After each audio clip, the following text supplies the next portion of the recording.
Mis hermanos, vamos a leer la palabra de Dios en el Antiguo Testamento. En el día de hoy vamos a iniciar una serie de mensajes en un libro del Antiguo Testamento, conocido, aunque quizás no muy referido, no muy citado, y es el libro de Nehemías. Así que busque su Biblia, Nehemías, capítulo 1. En realidad, en el día de hoy, nuestro texto es todo el libro de Nehemías.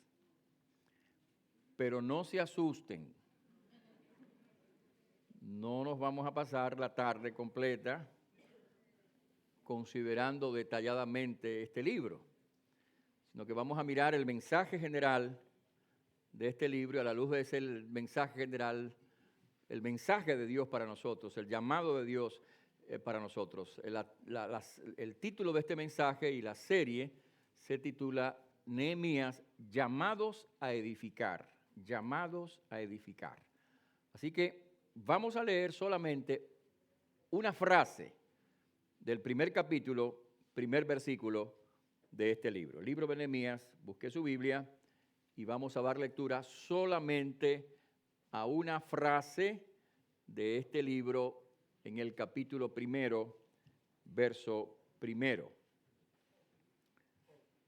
Palabras de Nehemías, hijo de Acalías. Este es el encabezado de este libro, de este texto de la palabra. Palabras de Nehemías, hijo de Acalías. Ahí está todo el texto restante que vamos a estar leyendo, y le invito a usted a leerlo en su casa.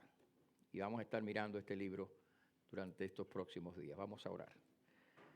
Padre nuestro, gracias por tu palabra. Tu palabra es vida, tu palabra es verdad. Tu palabra ilumina los corazones.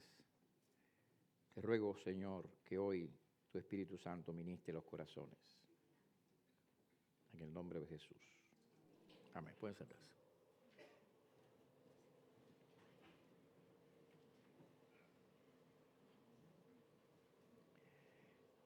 En el año 722 antes de Cristo, el imperio asirio invadió y asoló la ciudad de Samaria, capital del reino del norte. Si usted ha leído la Biblia, podrá recordar que la monarquía de Israel, muerto David, muerto Salomón, se dividió en dos. El reino del norte, con las 10 tribus de Israel, y el reino del sur, con la dinastía de David, tribu de Judá y tribu de Benjamín. La capital del reino del norte era Samaria, la capital del reino del sur era Jerusalén. En el año 722 de la era antes de Cristo, los ejércitos de los asirios invadieron, asolaron y destruyeron la ciudad de Samaria y el imperio del norte, decretando la desaparición virtual de las tribus que allí habitaban, puesto que no solamente mataron a mucha gente y deportaron a otra, sino que llevaron gente de otras naciones a habitar en esa zona. En el año 587 y 586 de la era cristiana, o sea, antes de la era cristiana, 100 y tantos años después de este terrible evento, los ejércitos del imperio entonces dominante, Babilonia, invaden Jerusalén destruyen el templo, las murallas y la ciudad, llevan a los deportados a las ciudades de Babilonia y de esa manera destruyen la soberanía, por así decirlo, del reino de Judá y de Benjamín. Más adelante, los persas emergen como el imperio o el ejército, el dominio de toda esa región, y los reyes persas llegan a dominar los territorios babilónicos. Los reyes persas llegan a dominar incluso gran parte de lo que es el oriente, incluyendo la India. Y estos reyes, a pesar de que como los demás eran hombres que eran crueles y aguerridos, de vez en cuando tenían gestos magnánimos y permitían, por ejemplo, que los pueblos sometidos por ellos practicaran su cultura y su religión, y además permitían también que los deportados, expatriados, que habían sido tomados por sus propios ejércitos y otros ejércitos, regresaran a su tierra para reconstruir sus ciudades y vivir en sus comunidades. Ese es el ambiente histórico que rodea el libro de Nehemías. El libro de Nehemías en la Biblia hebrea, la Biblia originalmente escrita en hebreo, aparece como un solo libro unido con el libro de Esdras. Esdras y Nehemías aparecen en la Biblia hebrea como un solo libro. Es después de la era cristiana que estos dos libros aparecen ya divididos cada uno en su lugar. Pero si usted lee el libro de Esdras junto con el libro de Nehemías, se dará cuenta de que ambos libros se relacionan en la historia que cuentan. Así que este es el contexto histórico inmediato. Hay que decir que más o menos en esta época, y estamos hablando de los años 450 más o menos antes de la era cristiana, se produjeron varias oleadas, por así decirlo, de israelitas que regresaban a su territorio en Judá. La primera de esas oleadas fue encabezada por el sacerdote Zorobabel, según queda constando en el capítulo 5 del libro de Esdras, quien encabezó la supervisión de la reconstrucción del templo de Jerusalén. Años más tarde, el escriba Esdras encabezó otro grupo que regresaba a Jerusalén, y fue Esdras el responsable de una gran renovación espiritual y religiosa que bajo la dirección de la palabra de Dios fue organizada en toda esa región.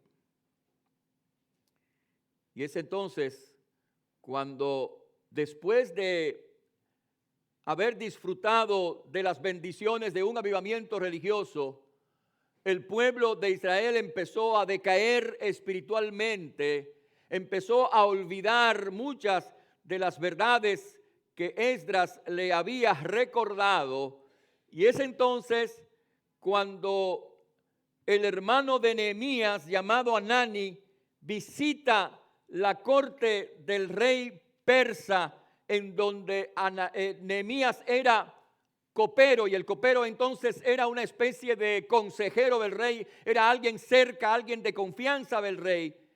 Nehemías escucha la situación terrible en la que se encuentra la gente, en la que se encuentra la ciudad, con las murallas destruidas, Nehemías siente en su interior el dolor de esta situación y al mismo tiempo experimenta seguramente el deseo, el llamado, por así decirlo, de Dios para ir a ese lugar y empezar un nuevo proceso de construcción, de edificación del pueblo de Israel.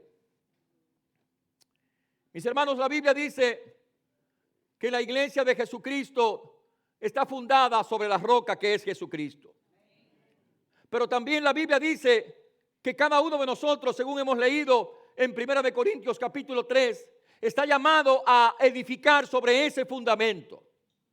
Nosotros como creyentes, de la misma manera que Nehemías, estamos llamados en el día de hoy a edificar. Como Nehemías, nosotros como iglesia y como creyentes en forma individual estamos llamados a edificar. Pero ¿qué es lo que tenemos que edificar?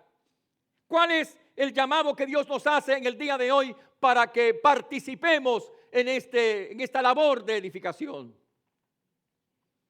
Cuando leemos el libro de Nehemías y cuando lo hacemos y meditamos en este llamado a la edificación bajo la luz del libro de Nehemías,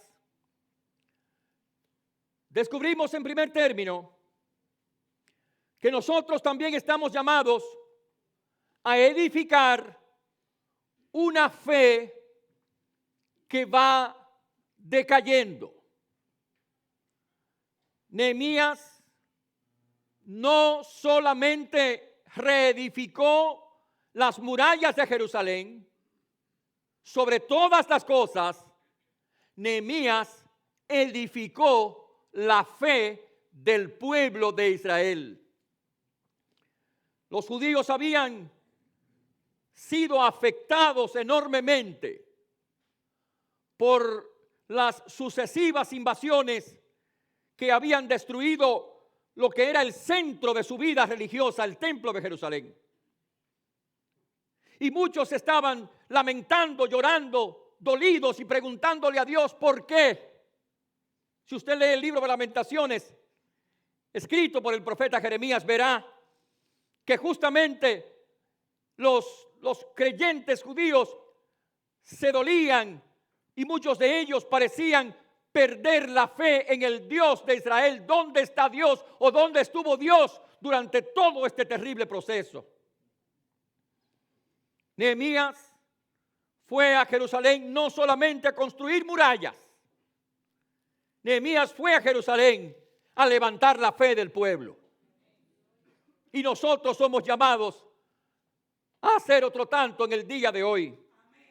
Si leemos la palabra de Dios, miraremos la manera como este siervo del Señor fortaleció la confianza del pueblo de Israel en el Dios vivo y verdadero.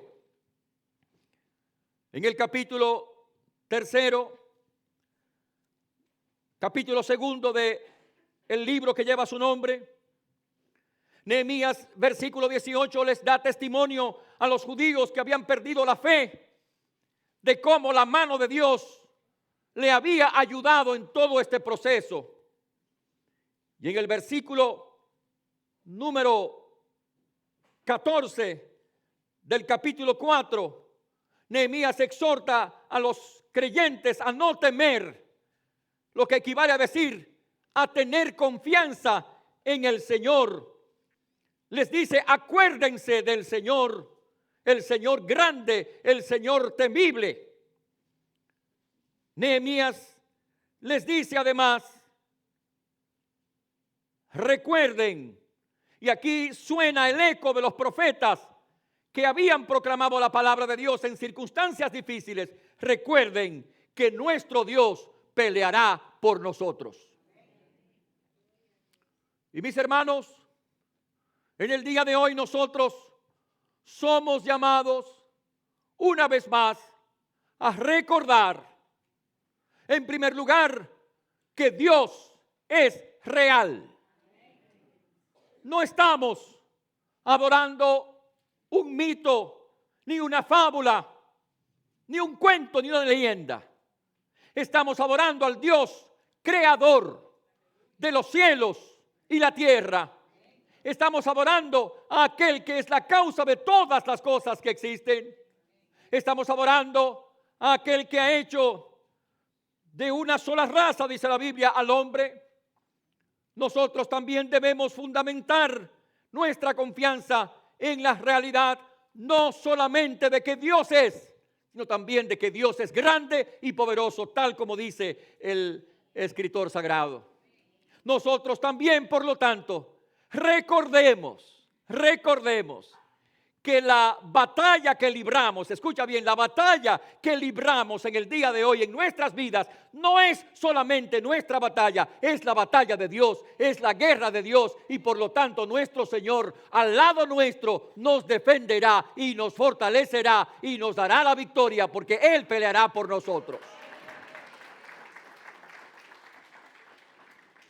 El apóstol San Pablo lo dice en las palabras de Romanos capítulo 8, esa gran carta a la cual nos vamos a estar refiriendo en este mensaje más de una vez. En el capítulo 8 de Romanos, ese capítulo tan conocido por todos nosotros, en el verso 31 la Biblia dice: ¿qué pues diremos a esto? Si Dios es por nosotros, ¿quién contra nosotros? Recuerda que el Señor te ha redimido, que el Señor te ha salvado y que tú no le sirves en vano al Señor, porque Dios está de tu parte, Dios está contigo. Edifícate en la confianza y la seguridad de la presencia, la bondad, el poder y la gracia de Dios.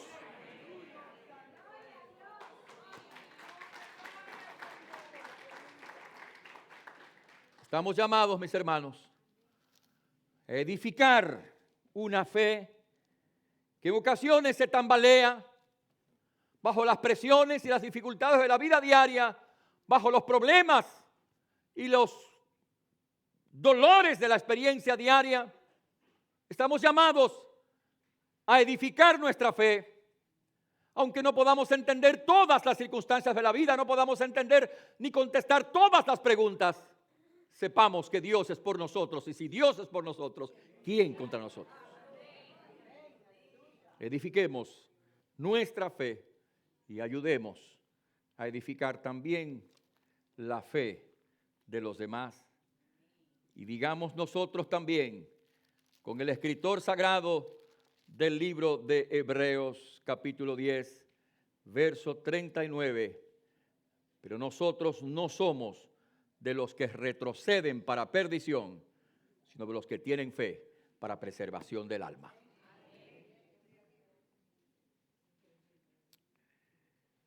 Estamos llamados a edificar una fe que en ocasiones se tambalea, pero que debe ser fortalecida y crecer bajo el amparo de la gracia de Dios.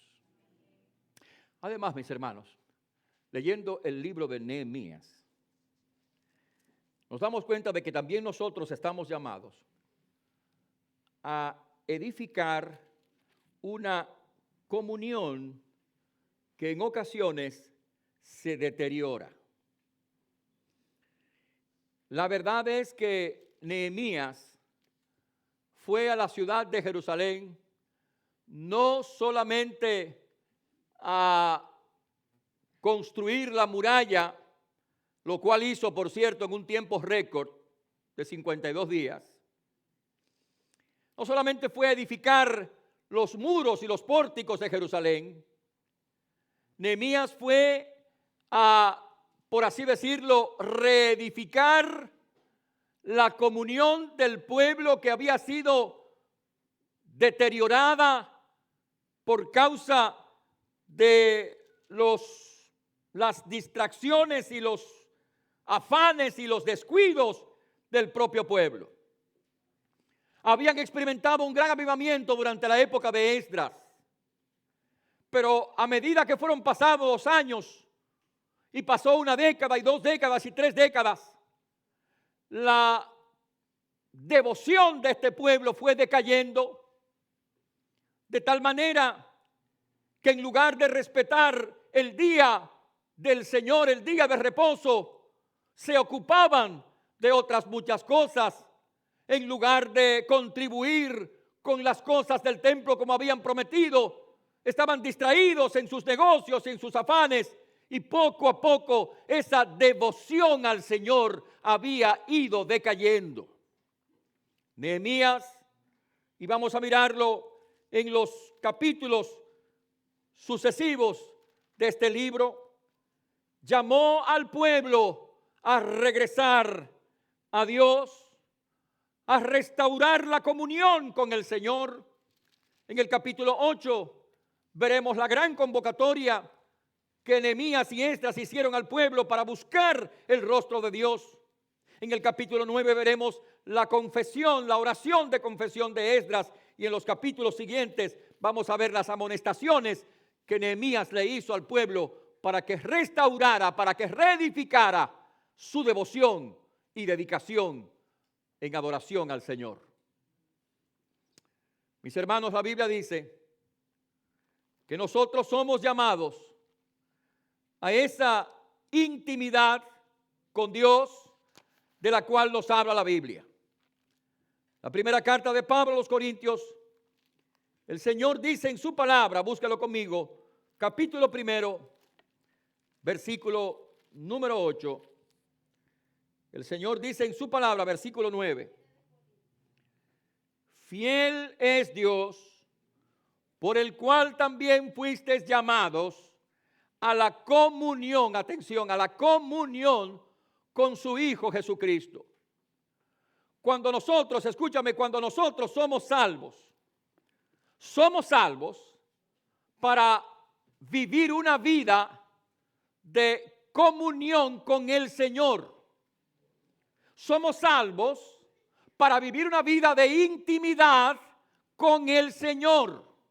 Somos salvos para vivir una vida de aproximación, de cercanía con Dios.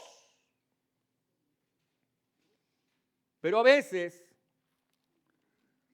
permitimos que los afanes de la vida diaria y las situaciones que todos los días tenemos que enfrentar, y el hecho de que tenemos que trabajar aquí o allá, lo cual es parte de nuestra experiencia, y el hecho de que tenemos situaciones y cosas en nuestra vida pueden hacernos decaer en nuestra devoción y en nuestra búsqueda de la comunión con Dios. Acabamos de terminar el año. Comenzamos un año nuevo. Me temo, hermanos, que en la efervescencia del año nuevo nosotros hacemos promesas de dedicación, promesas de devoción, y voy a leer la Biblia en un año, y voy a orar, y voy a hacer no sé cuántas cosas, que poco a poco empezamos a olvidarlas a medida que nos enfrentamos con las consabidas situaciones de la vida cotidiana. Yo digo que la verdad es que el año nuevo se pone viejo al otro día. ¿De verdad? Y está muy bien que nos felicitemos y la efervescencia y felicidades y que Dios te dé no sé qué cosa y que hagas aquello y lo otro. Pero nadie cambia porque pasa un día para otro. Nadie cambia porque el 31 de diciembre es el 2019 y el 1 de enero es el 2020. Nadie cambia por eso. Nadie. Y la vida sigue igual, y la sociedad sigue igual, y los mismos crímenes, los mismos problemas de siempre. Entonces a veces pasa que los creyentes se nos olvida que este es un asunto de todos los días, de cada día, no del 31 de diciembre por la noche, sino que cada día usted y yo tenemos que buscar la comunión con el Señor. Que cada día nosotros también tenemos que seguir el ejemplo o el llamado que el apóstol Pablo le hace a Timoteo, No solamente cuando le dice en el capítulo 4, versículo 14 de su carta primera, no descuides el don que está en ti, sino que además vuelve a señalarle el apóstol a su hijo Timoteo que se ejercite para la piedad. Y el ejercicio para la piedad es algo que nosotros tenemos que practicar todos los días. Todos los días. Así como nosotros cuidamos nuestro cuerpo, y qué bueno que hay tanto énfasis en estos días en la salud y en el comer sano, esto está muy bien. Hay que cuidar el cuerpo, claro. Y qué bien que tengamos la oportunidad de hacer ejercicio, sea que caminemos en la calle, sea que vayamos al gimnasio. Créalo o no, yo voy al gimnasio.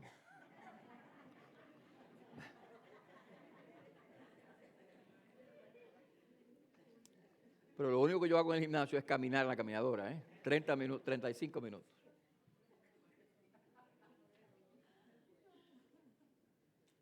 Y está muy bien. Y yo veo unos señores en el gimnasio a la hora que yo voy.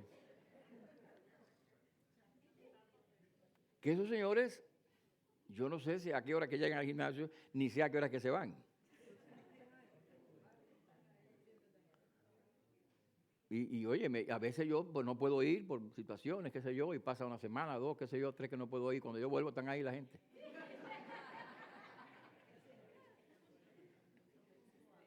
Tienen una devoción extraordinaria. Qué bueno que podamos cuidar el cuerpo. Pero qué importante sería que nosotros tuviéramos la misma dedicación y devoción para cuidar nuestro corazón y nuestra alma. Y seguir el consejo del apóstol San Pablo cuando habla de que nos ejercitemos también nosotros para la piedad, o sea, para una vida de devoción a Dios. Que nos ejercitemos también nosotros para una vida de comunión con el Señor y no permitamos que los afanes de esta vida y las frivolidades de esta tierra nos aparten, nos detengan o nos enfríen de nuestra devoción y nuestra adoración y nuestra comunión con el Señor. El Señor cuenta la historia del sembrador que salió a sembrar. En el capítulo del Evangelio de San Marcos, capítulo 4. Quisiera leerles el capítulo 4, versículo 19 de Marcos y el capítulo 8, versículo 14 de Lucas. Ambos versículos hablan de la misma situación, dando algunos detallitos interesantes. El capítulo 4, versículo 18 y 19 dice: los que fueron sembrados entre espinos, o sea, la palabra que fue sembrada, la semilla que fue sembrada y cayó en medio de espinos, son los que oyen la palabra, escucha, pero los afanes de este siglo, el engaño de las riquezas y las codicias de otras cosas entran y ¿qué ocurre? Ahogan la palabra. Lucas dice casi lo mismo con un pequeño detalle. 8:14. La que cayó entre espinos son los que oyen, pero oyéndose son ahogados por los afanes y las riquezas y los placeres de la vida y no llevan fruto. La palabra es ahogada por las trivialidades, por las frivolidades, por las distracciones. Y yo no creo que nadie haya vivido en la historia del cristianismo, en el caso nuestro aquí en esta sociedad occidental, especialmente en este país, en Europa, que nadie haya vivido en un ambiente donde hayan tantas distracciones para que podamos enfocarnos en el Señor. Aquí hay muchas distracciones, tantas que están al alcance de nuestra mano.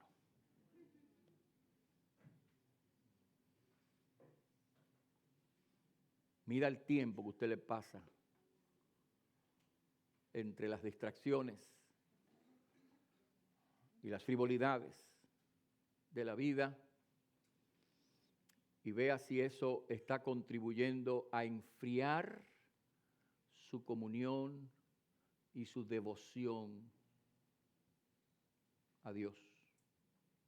Y si es así, sepa que Dios le llama, como llamó a Nehemías, a edificar de nuevo, a reedificar, si quiere usted, la comunión con el Señor.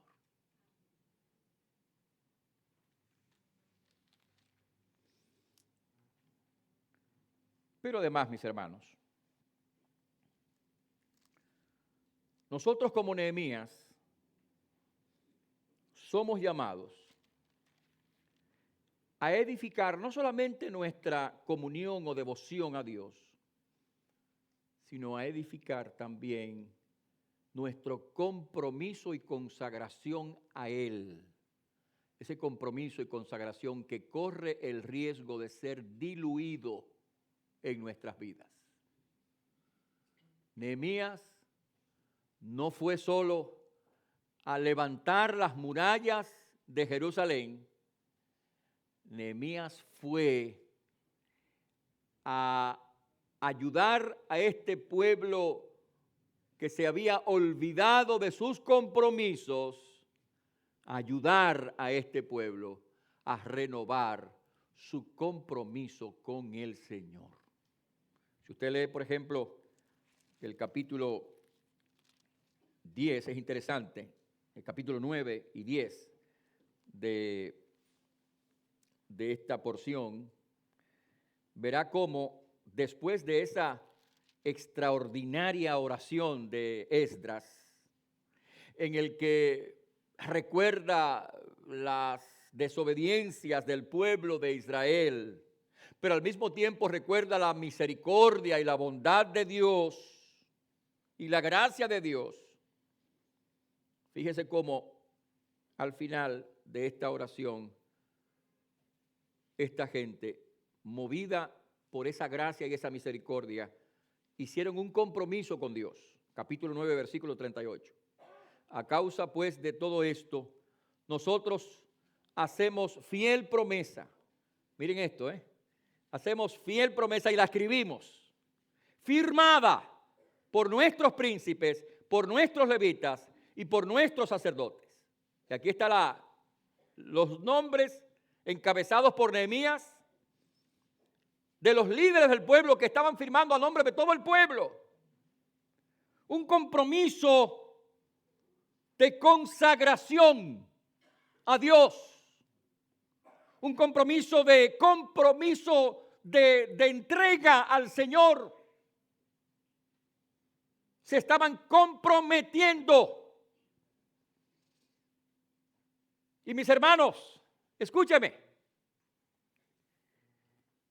El vivir en el Evangelio implica el comprometernos en cuerpo y alma con Jesucristo como Señor y Salvador nuestro.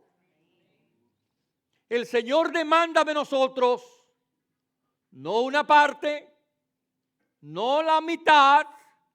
El Señor demanda de nosotros la totalidad de nuestras vidas, lo que somos, espíritu, alma y cuerpo, lo que tenemos, lo que vivimos, toda nuestra vida debe estar consagrada en el altar de la voluntad de Dios y por lo tanto nosotros tenemos que hacer siempre un firme compromiso de vivir para el Señor y no para el mundo. Porque Dios no quiere medias tintas. No quiere medias tintas. El Señor quiere que usted sea o frío, o sea, que siga caminando, o caliente, pero no tibio. Esa mezcla de frío con caliente que produce la tibieza, produce náuseas. Y eso es lo que le produce al Señor. Hermano, escúcheme. El creyente que quiere pactar con el mundo y con Dios, que quiere comprometerse con el Señor para asegurarse un lugarcito allá en el cielo, pero que al mismo tiempo quiere vivir conforme a los criterios de este mundo, o sea, esa mezcla le es desagradable. Tan desagradable le es al Señor que Dios dice en su palabra, Jesús dice en su palabra, que le da náuseas y ganas de vomitar. ¿Lo va a vomitar? Por lo tanto, lo que Dios quiere que usted y yo edifiquemos es una vida de compromiso con el Señor. Los dos pies en el Señor, no uno en el Señor y otro en el mundo. Eso es lo que el apóstol San Pablo quiere decir cuando dice en Romanos capítulo 12, verso 1 y 2. Y fíjense una cosa interesante. La gente hizo compromiso en el tiempo de Nehemías sobre la base de la misericordia de Dios. Ellos se comprometieron. Y miren lo que dice Pablo. Hermanos, verso 1. Os ruego, por las misericordias de Dios, esas misericordias de las cuales él ha hablado en los capítulos anteriores, ese amor de Jesucristo que murió por nosotros en el Calvario para darnos vida eterna y abundante. Esa misericordia del Señor que desde la eternidad nos escogió para salvación. Esa misericordia que nos ha perdonado nuestros pecados y nos ha dado vida eterna y abundante. En nombre de esa misericordia, dice la palabra, preséntense ustedes. Preséntense ustedes como culto vivo. Preséntense ustedes como un acto de servicio a Dios. Vuestros cuerpos, o sea, la totalidad de vuestra personalidad. Oh, mi hermano o hermana, que no haya áreas en tu vida en donde Jesucristo no sea el Señor. Que no haya áreas en tu vida en donde Cristo no esté gobernando tu vida. Y si lo hay, en el nombre de Jesucristo, arrepiéntete y pídele gracia al Señor. Y dile al Señor que te dé la gracia para hacer un firme compromiso de obediencia total a la voluntad de Él. Porque somos llamados a vivir enteramente para el Señor y no para este mundo. Romanos capítulo 14, versículo 8 dice: pues si vivimos, para el Señor vivimos, y si morimos, para el Señor morimos. Así pues, sea que vivamos o que muramos, del Señor somos.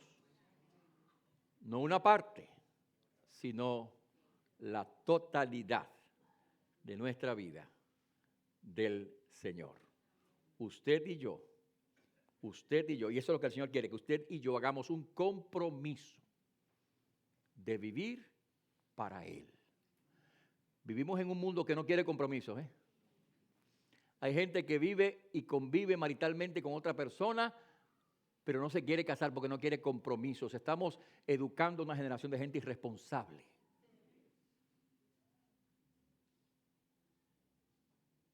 Somos llamados a abrazar y a comprometernos con Jesucristo en cuerpo y alma para vivir para Él.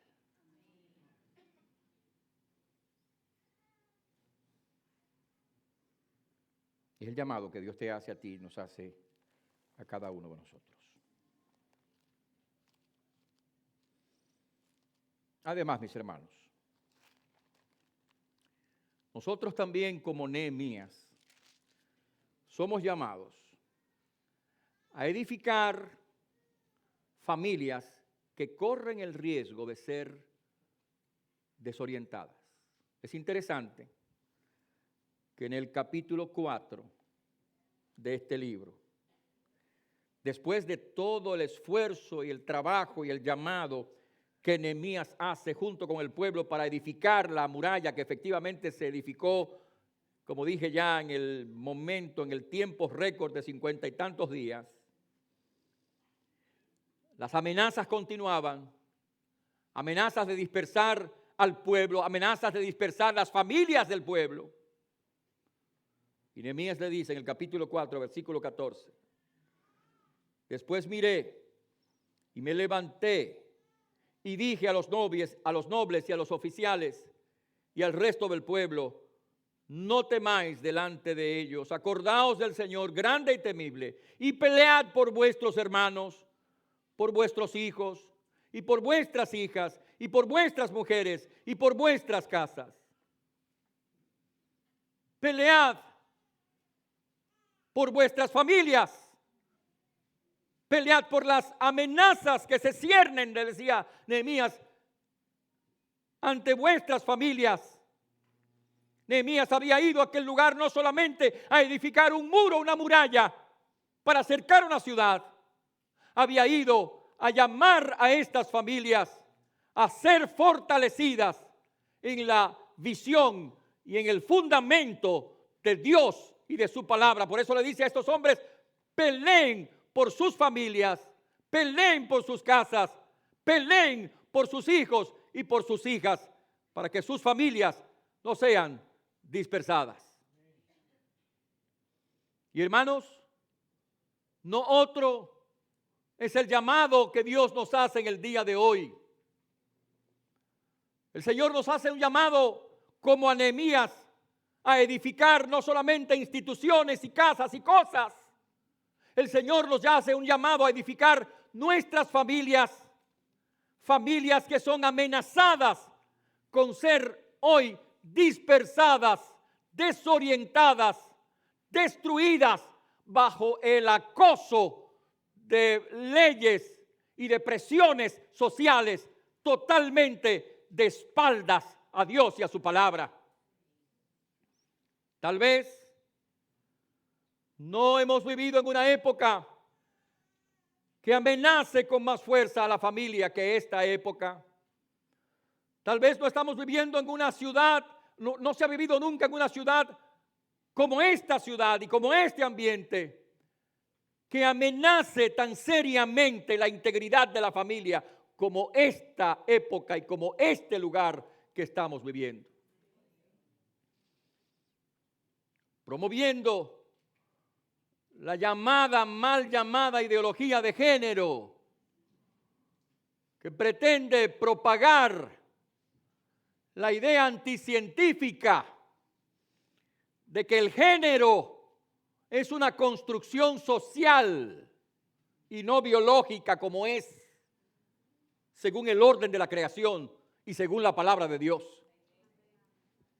El género no es una construcción social. Hágale un análisis a un cadáver de alguien que murió hace 500 años, si hay restos de esa persona. Lo hay, y todavía más. Hágale un análisis genético a los huesos de esa persona, a ver si eso es una construcción social, a ver si el resultado no va a ser, este fue un hombre o fue una mujer. Y en el día de hoy, no sé si es en el censo o dónde, yo he oído gente diciendo que bueno, tú puedes decir que tú o eres hombre, varón, o eres hembra, o eres neutro.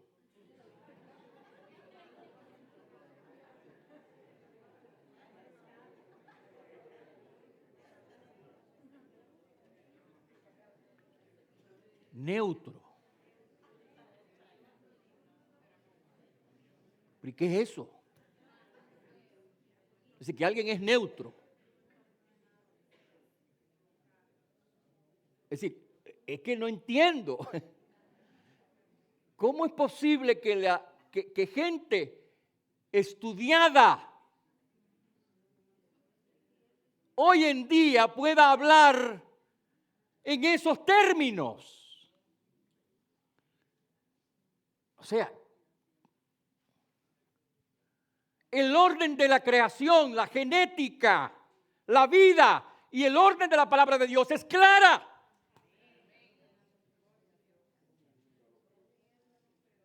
Entonces todo esto es una confusión. Y personalmente yo me quedo admirado por la necedad de políticos, de personas estudiadas, repito, que propagan estas ideas anticientíficas, porque no son científicas, y que las propagan en las escuelas como verdades, siendo mentiras. Y la única conclusión a la que yo puedo llegar es que esto es el resultado de lo que dice la Biblia en Romanos capítulo 1.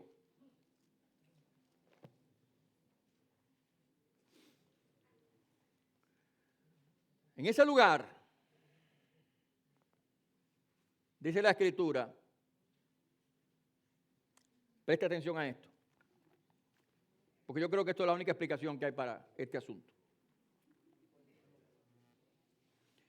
Capítulo 1 de Romanos. Pues habiendo conocido a Dios, verso 21, no le glorificaron como a Dios, ni le dieron gracias, sino, atención, que se envanecieron. ¿Creen que saben mucho? ¿Creen que todos lo saben? Se envanecieron. Atención. En sus necios razonamientos, dice la Biblia, en sus razonamientos, y su necio corazón fue entenebrecido, profesando ser sabios, se hicieron necios. Eso es lo que ha pasado y lo que está pasando en esta sociedad. Gente estudiada, políticos, sociólogos, qué sé yo, cuántas cosas, que se han envanecido en su razonamiento, dice la Biblia, se han oscurecido y se han vuelto necios. ¿A quién se le ocurre hablar en los términos y aprobar lo que las leyes de esta nación están aprobando? Nunca en la historia, escuche bien, la homosexualidad ha existido toda la vida. Pero esta generación es la única que se le ha ocurrido la genial idea de legalizar lo que ellos entienden que es un matrimonio, dicen ellos, ¿no? Es la única generación. Los romanos y los griegos fueron practicantes asiduos de todo eso. Los emperadores eran individuos. Pero no se le ocurrió jamás a los legisladores romanos introducir una ley que reconociera esa abominación que pretende ser un matrimonio entre dos personas del mismo sexo. Entonces, en el día de hoy, mis hermanos, estamos viviendo tiempos difíciles y por lo tanto somos llamados a edificar nuestras familias no solamente sobre el orden creado, sino sobre el orden revelado en las Sagradas Escrituras, la palabra de Dios, infalible, verdadera, real. Sécase la hierba, marchítase la flor, mas la palabra del Dios nuestro permanece para siempre.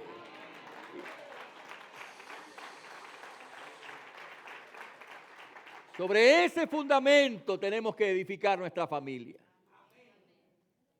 Edificar casas, familias, hogares.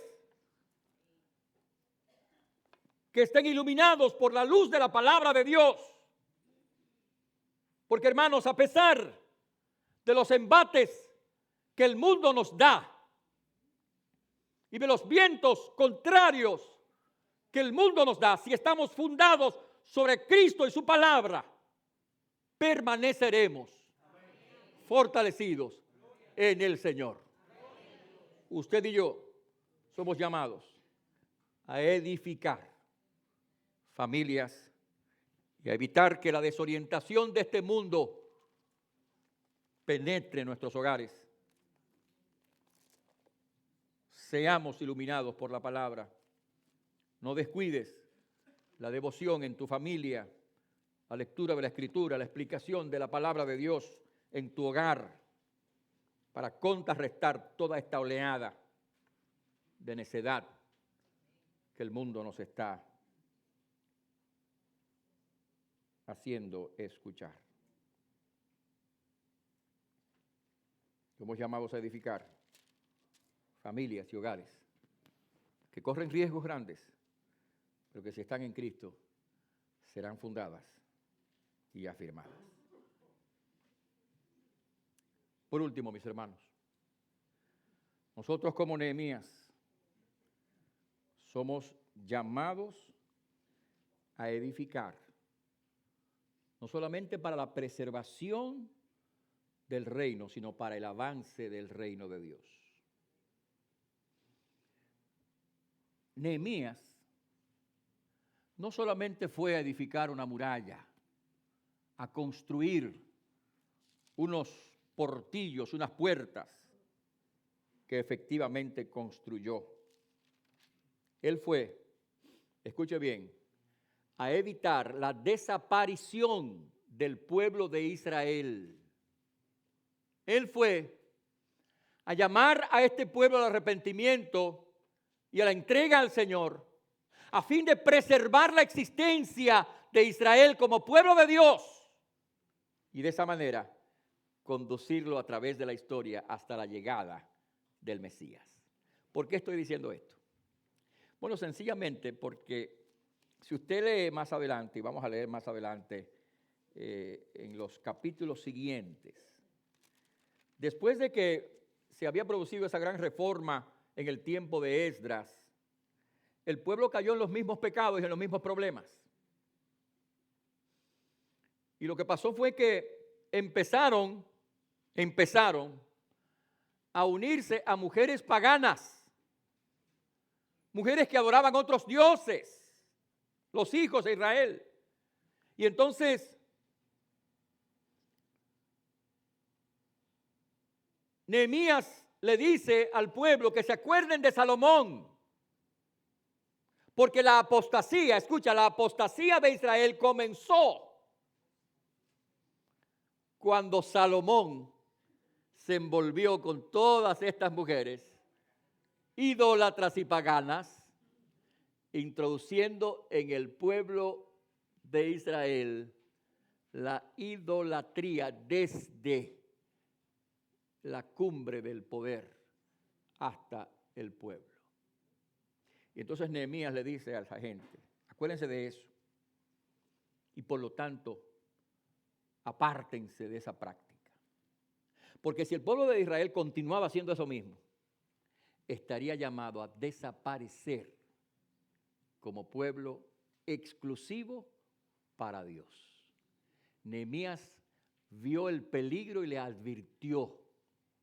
Ellos se arrepintieron y retomaron el camino para continuar desarrollando su vida como un pueblo único para Dios, para que al final del tiempo, en el tiempo preciso, Dios enviara a su Hijo, nacido de mujer y nacido bajo la ley, dice la Biblia, para que redimiese a los hombres. Es muy importante esto, mis hermanos. La iglesia de Jesucristo vive en el mundo, usted y yo, y nosotros como iglesia, pero no pertenece al mundo. Por lo tanto, nuestra vida debe estar caracterizada por la justicia, la rectitud, la integridad, la verdad, la honestidad, la sinceridad, el amor, la bondad, el servicio. Nuestra vida debe estar caracterizada por la vida de Cristo en nosotros, hermanos. Y no podemos, por lo tanto, permitir que el mundo permee nuestra existencia como individuos, como familias y como iglesia. Porque cuando eso pasa, lo que ocurre es que la obra de Dios se detiene y hasta corre el riesgo de dispersarse y desaparecer. Cuando uno analiza la historia de la iglesia durante los siglos, hay momentos en la historia de la iglesia cristiana después de la caída de Roma en que desaparecieron los signos de la verdadera iglesia. Parecía que la verdadera iglesia había dejado de existir en medio de las barbaridades cometidas por los papas y los líderes religiosos de toda esta Edad Media.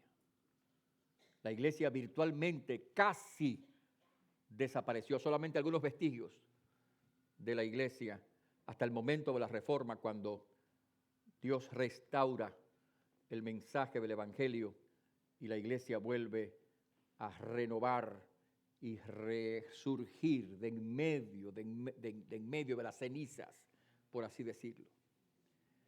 Es un peligro que la iglesia, en lugar de comprometerse con Jesucristo, se comprometa con el mundo. En el día de hoy vemos con tristeza denominaciones enteras que han pactado con Baal. Denominaciones enteras que ayer fueron bastiones de la evangelización y hoy son expresiones tristes de un falso evangelio, porque han sucumbido a la influencia del mundo. Y no solamente están decayendo, sino están retrocediendo los pasos del reino de Dios. Tengamos cuidado nosotros, como iglesia, como creyentes, como familias, como células, como hermanos en la fe. Y no permitamos que las influencias del mundo permeen nuestra vida, más bien pidámosle gracia al Señor para que nos ayude a vivir para Jesucristo y poder en nuestro entorno influir en el mundo. Recuerden que se ha dicho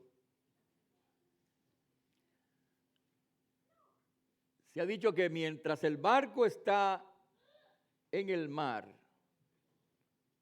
navega sin parar. Pero cuando el mar está en el barco se hunde. Que la iglesia esté en el mundo, sí, pero que el mundo no esté en la iglesia. Porque cuando eso pase, fracasaremos. Somos llamados, mis hermanos, no a retroceder, sino a avanzar. No a pactar con el mundo, sino a hacer compromiso con Dios. No a dejar la estaca del reino de Dios donde está, sino procurar avanzarla un poco más durante este año. Somos llamados a fortalecer y a desarrollar el reino de Dios y la propagación del Evangelio en este mundo, en estos días. Y cada uno de nosotros tiene un llamado para hacer eso. Nehemías no fue simplemente a edificar una muralla y una torre. Fue a ayudar a un pueblo a continuar siendo el pueblo de Dios. Usted y yo tenemos que hacer lo mismo. Entregar nuestra devoción, nuestra consagración y nuestra vida en las manos del Señor para vivir ciertamente para la gloria de Dios. Vamos a orar.